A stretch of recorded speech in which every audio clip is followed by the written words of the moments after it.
பயப்படுவது தெரியுமா? மறைவான சிறுக்கை பயப்படுகிறேன். ஏன் தெரியுமா? கடலிலே கருப்பு கல்லிலே ஒரு கருப்பு எறும்பு ஊறுகின்ற சத்தம் இருக்கிறதே, அது கேட்குமா? அதை விட அது மிகவும் சிறியது, நுண்ணியது என்று சொன்னார்கள். அந்த சிறு எங்களால் காண முடியாது, அந்த அளவுக்கு அது எங்களிலே தொற்றிக்கொள்ளும். நாங்கள் நல்ல முறையிலே தௌஹீத ஏகத்துவத்தை பேசக்கூடியவர்களாக இருப்போம். வணக்கத்துக்குரிய நாயனை அந்த அல்லாஹ் ஒருவனை மாத்திரம்தான் வணங்க வேண்டும் என்று சொல்லக்கூடியவர்களாக இருப்போம். ஆனால் எங்களுக்கு தெரியாமல் அந்த இணை வைப்புகள் எங்களிலே இருந்து கொண்டிருக்கும் என்பதை நபி அவர்கள் எச்சரிக்கிறார்கள். மறைமுகமாக எங்களுக்கு தெரியாமல் நான் இருந்து கொண்டிருக்கும், அதைத்தான் நான் உங்களுக்கு பயப்படுகிறேன். இன்னும் என்ன சொன்னார்கள்? இன்ன ஷைத்தான கத் யைஸ அய்யுபத ஃபீ அர்திக்கும் ஹாதிஹி, இந்த பூமியிலே நீங்கள் ஷைத்தான் வணங்கப்படுவதை விட்டும் ஷைத்தான் நம்பிக்கை இழந்து விட்டான். ஆனால் வலாக்கின் பிமா தஹ்தக்ரூன மின் அமாலிக்கும், உங்கள் அமல்களிலே எதுவெல்லாம் சிறியது என்று நீங்கள் நினைக்கிறீர்களோ அந்த இடத்திலிருந்து ஷைத்தான் ஆரம்பித்து உங்களை இணை வைக்கின்ற பெரிய கட்டத்திற்கு கொண்டு வந்து விடுவான் என்று நபி அவர்கள் எச்சரித்தார்கள். சகோதரர்களே, பார்க்க வேண்டுமா இல்லையா? யோசிக்க வேண்டுமா இல்லையா? கடைசி நேரம் வரைக்கும் நபி அவர்கள் ஒரு மனிதனுக்கு உபதேசம் செய்கிறார்கள். எப்படி? குல் ஆமன்து பில்லாஹி தும்ம இஸ்தகீம், நான் ஈமான் கொண்டேன் என்று சொல், பின்னர் அதில் உறுதியாக இருந்து கொள். இதான் எனது வசியத்தில் சொன்னார்கள். ஈமான் கொண்டேன் என்று சொல், பின்னர் அதிலே உறுதியாக இருந்து கொள் என்று சொன்னார்கள். நாங்கள் நினைக்கிறோம், நோய் வருகின்ற பொழுது சிலர் சொல்லுவார்கள், தனது குழந்தை மரணித்து விட்டால் அல்லாஹ்வுக்கு வேறு யாரும் குழந்தை படவில்லையா, எனது குழந்தை தானா பட்டது என்று அழுவார்கள். நாங்கள் என்ன நினைக்கிறோம் தெரியுமா? நான் அந்த நிலைமைக்கு வரமாட்டேன், எனக்கு என்ன நடந்தாலும் எனக்கு அந்த நிலைமை வராது என்று நினைக்கிறான். ஆனால் தனக்கு ஒரு வேதனை வந்து, சில நோய்கள் வரும், வந்து வாட்டி எடுக்கும். எப்படி என்று சொன்னால் தன்னால் தாங்க முடியாமல் இருக்கும். ஒரு இடத்தில் நின்று ஆறுதல் கூட பட முடியாமல் இருக்கும், ஒரு இடத்துல நிக்க முடியாமல் இருக்கும், தடுமாறி கொண்டே இருப்பார்கள். முடியாது, அவரால் சகித்துக் கொள்ள முடியாது. இந்த மாதிரி நேரங்களிலே ஷைத்தான் உங்களிடத்திலே இப்பொழுது இருக்கின்ற உறுதியை விட அதை குலைத்திருப்பான், கொஞ்சம் குலைத்திருப்பான். சில வார்த்தைகளை இப்படி அல்லாஹ் போட்டு ஏன் ஒரு அடியார்களை இப்படி சோதனைப்படுத்த வேண்டும், ஏன் இப்படி வேதனைப்படுத்த வேண்டும், என்ன லாபம், இப்படி என்ற சிந்தனைகளை போடுவார். இந்த சிந்தனைகளை ஆரம்பத்தில் வெற்றியடை வைக்க முடியாது.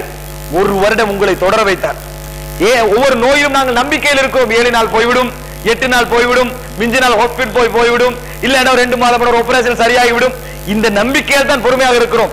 ஒரு வருடத்தில் நோயை தொடர வைத்தால், ஒரு 2 வருடங்கள் நோயை தொடர வைத்தால், இந்த நம்பிக்கை நாங்கள் உறுதியாக இருப்போமா? அல்லாஹ் தந்தான், அவன் தான் குணப்படுத்த வேண்டிய உறுதி எங்களிடத்திலே வருமா என்பதை யோசிக்க வேண்டும். அல்லாஹ் எனக்கு நோய் தந்தால், என்ன நோய் தந்தாலும், எனக்கு இருக்க முடியாத அளவுக்கு நோய் தந்தாலும் நான் பொறுமையாக இருப்பேன் என்று சொல்ல முடியுமா? வாய் அளவில் சொல்ல முடியும். அந்த நேரத்தில் எப்படி இருப்போம் என்பதை நாங்கள் ஒவ்வொருவரும் பரிசோதித்துக் கொள்ள வேண்டும். அதற்கான ஏற்பாடுகளை மனதிலே செய்து கொள்ள வேண்டும். இதனால் தான் அய்யூப் நபி அல்லாஹ் தஆலா பாராட்டி சொல்கிறார்.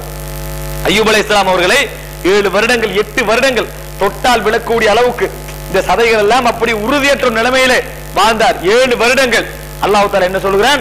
அவர் மிக உறுதியான ஒரு அடியார், அல்லாஹ்வின் பக்கமே மீண்ட ஒரு அடியார் என்றால் ஏன் 7 வருடமும் அல்லாஹ்வின் மீது ஒரு கொஞ்சம் கூட அந்த நம்பிக்கை மாறவில்லை. நபியர்கள் சொன்னார்கள், நீங்கள் ஒவ்வொருவரும் மரணிக்கின்ற பொழுது அல்லாஹ்வை நல்ல நிலையில் எண்ணியவர்களாக மரணியுங்கள். நல்ல நிலையிலே எண்ணியவர்களாக, யுஹ்சினுல் லன்ன பில்லாஹி, அல்லாஹ்வை பற்றி நல்ல முறையில் நினைத்தவர்களாக மரணியுங்கள். எந்த மோசமான சிந்தனையை நீங்கள் மரணித்து விடுவது, இப்படி செய்து விட்டானே, இவ்வளவு பேர் இருக்கு, எனக்கு இப்படி ஒரு நோய் என்னது, அல்லாஹ்வுக்கு என்ன லாபம், இது போன்ற வார்த்தைகளை, இது போன்ற நம்பிக்கைகள் வராமல் நீங்கள் மரணியுங்கள் என்று சொன்னார்கள். சகோதரர், ஏன் இவ்வளவு சொல்லுகிறேன் என்றால், இஸ்லாத்திலே முழுமையாக நுழைந்து விடுங்கள் என்று சொன்னால், நாங்கள் நம்பி இருக்கின்ற அந்த ஏகத்துவ கோட்பாடு வார்த்தை அளவில், நம்பிக்கை அளவில், செயற்பாட்டு அளவில் நீங்கள் எந்த அளவுக்கு இந்த உலகத்திலே வாழுகின்றீர்களோ அந்த அளவுக்கும் அந்த இடம்பெறல விடக்கூடாது.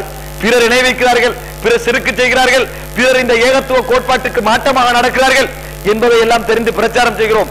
எங்களில் அது வருகிறதா? சைத்தான் எங்களை நல்ல முறையில் எண்ண வைத்து விட்டு எங்களுக்குள்ளே அவைகளை 1-2 நுழைக்கிறானா என்பதை பார்த்துக் கொள்ள வேண்டும். ஒவ்வொரு முறையும் எங்களை பரிசோதித்துக் கொள்ள வேண்டும். என்ன வார்த்தைகள் நான் பேசுகிறேன், அல்லாஹ்வை பற்றி என்ன நம்பிக்கையில் வைத்திருக்கிறேன் என்கின்ற ஒவ்வொரு நாளும் பரிசோதனை செய்ய வேண்டும். சகோதரர்களே, இது நாங்கள் இஸ்லாத்திலே முழுமையாக நுழைந்து விட்டோமா என்பதற்கான ஒரு சில கேள்விகள். சகோதரர்களே, இரண்டாவது, எப்படி ரசூலுல்லாஹி ஸல்லல்லாஹு அலைஹி வஸல்லம் அவர்களை கலிமாவுடைய அடுத்த வார்த்தை பின்பற்ற வேண்டும் என்று இஸ்லாம் சொல்லுது. முஹம்மது ரசூலுல்லாஹ், முஹம்மது அல்லாஹ்வுடைய தூதர், அவர்தான் எங்களுக்கு குர்ஆனை தந்தார், அவர்தான் குர்ஆனை விளங்கப்படுத்தினார், அவர்தான் எங்களது வழிகாட்டி, அவருக்கு பின்னால் எந்த வழிகாட்டியும் கிடையாது, அவருக்கு முன்னர் வந்த எந்த வழிகாட்டியும் எங்களுக்கு வழிகாட்டி கிடையாது, நபியர்கள் மாத்திரம்தான் எங்களுக்கு வழிகாட்டி என்று ஈமான் கொள்கிறோம். இந்த ஈமான் கொண்ட பின்னால் எங்கள் சமுதாயத்திலே என்ன சொல்கிறார்கள்? அல்லாஹ்வும் ரசூலும் தான், குர்ஆனும் சுன்னாவையும் பின்பற்ற வேண்டும் தான், ஆனால் அத்துடன் சேர்த்து இன்னும் கொஞ்சம் இருக்கிறது. குர்ஆனையும் சுன்னாவையும் பின்பற்ற வேண்டும், அல்லாஹ் தஆலா கலிமாவில் அதைத்தான் சொல்லி இருக்கிறான். ஆனால் அத்துடன் சேர்த்து இன்னும் சிலது இருக்கிறது. எப்படி? எங்களை விட யாரெல்லாம் படிப்பில உயர்ந்து விட்டார்களோ, எங்களை விட யாரெல்லாம் ஆய்வில உயர்ந்து விட்டார்களோ, எங்களை விட யாரெல்லாம் அறிவில உயர்ந்து விட்டார்களோ, அவர்கள் சொல்லுவதை அப்படியே பகுத்தறிவை அடகு வைத்து நாங்கள் கேட்டுக்கொள்ள வேண்டும். அவர்கள் சொல்லுவதை பகுத்தறிவை அப்படி அடகு வைத்து விட்டு எந்த யோசனையும் கிடையாது. அவர்கள் 2 கருத்தை சொல்லி இருந்தால் 3வது கருத்து யோசிப்பதற்கு எங்களுக்கு இடம் கிடையாது. அவர்கள் 2 விஷயத்தை சொல்லி போயிருந்தால் சண்டை பிடித்து எப்படியாவது 2ல் 1 நாங்கள் இருந்து விட வேண்டும், 3வதுக்கு வரக்கூடாது என்று எங்கள் பகுத்தறிவை இஸ்லாம் அப்படி எங்களுக்கு சொன்னது கிடையாது. குர்ஆனை ஹதீஸையும் பின்பற்ற வேண்டும் என்று சொன்னால் அல்லாஹ்வுடைய வார்த்தைகள் எங்களுக்கு தரப்பட்டிருக்கின்றன. ரசூலுல்லாஹி ஸல்லல்லாஹு அலைஹி வஸல்லம் வழிமுறைகள் தரப்பட்டிருக்கின்றன. அவைகளை என்னால் இயன்ற அளவுக்கு முயற்சி செய்து பார்த்து படித்து ஆய்வு செய்து பின்பற்ற வேண்டும். முயன்ற அளவுக்கு உனக்கு எந்த அளவுக்கு வாசிக்க முடியுமா வாசித்து செய், விளங்க முடியுமா விளங்கி செய், ஆய்வு செய்ய முடியுமா ஆய்வு செய், கேட்கத்தான் முடியுமா கேட்பதிலே ஆய்வு செய். இந்த நிலைமையில் ஒவ்வொருவரும் பின்பற்ற வேண்டும். உனக்கு பிறரிடம் கேட்டுத்தான் பின்பற்ற முடியுமா, ஒருவரிடத்திலே கேள், அதை எடுத்துக்கொள், இன்னொரு இடத்திலே போ கேள், எடுத்துக்கொள், உனக்கு 2லும் ஆய்வு செய்து சரியாகப்படுகிறதோ அதை பின்பற்று. இப்படித்தான் இஸ்லாம் சொல்கிறது. எந்த அளவுக்கு உனக்கு இயலுமோ அந்த அளவுக்கு நீ அதில் உடன்பட்டிருக்க வேண்டும்.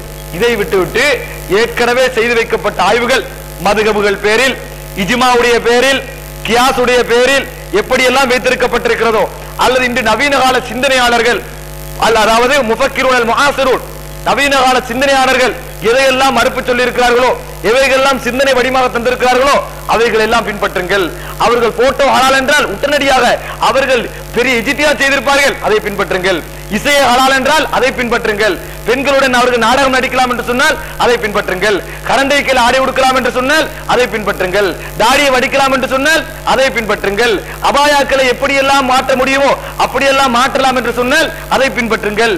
இப்படியெல்லாம் கலவன் பாடசாலை படிப்பதை இஸ்லாம் தடை செய்யவில்லை என்று சொன்னால் அதை பின்பற்றுங்கள். நான் அதாவது எத்தனையோ பேருடைய பாடல்களை கேட்கிறேன் என்று சொல்லி அவர் பேசிக்கொண்டால் அதை நாங்கள் பின்பற்ற வேண்டும் என்றெல்லாம் சொல்லுகிறார்கள் என்றால் இஸ்லாம் என்ன பகுத்தறிவை அடகு வைக்க வந்த மார்க்கமா?